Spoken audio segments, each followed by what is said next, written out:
ধৈর্য ধরে বসে। সময় আছে তো হাতে?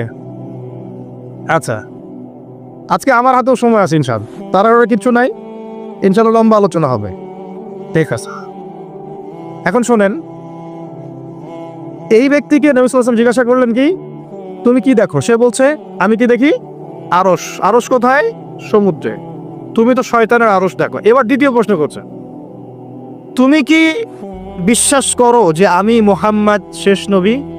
তুমি কি বিশ্বাস করো যে আমি মুহাম্মদ শেষ নবী? এখন এই ব্যক্তি বলছে, ব্যক্তি নাকি আসলে ছোটই বলা যায়, ইবনে সাইয়্যিদ, তার নাম কি? ইবনে সাইয়্যিদ। সে বলছে আপনি কি স্বীকার করেন যে আমি নবী? কে বলছে? ইবনে সাইয়্যিদ। এই কথা শোনার সাথে সাথে ওমর রাদিয়াল্লাহু আনহু তিনি বলেন, ইয়া রাসূলুল্লাহ, সে তো নিজেকে নবী দাবি করছে, আপনি আমাকে অনুমতি দেন, আমি এক কোপে তার গর্দানটা নামায় ফেলে দেব।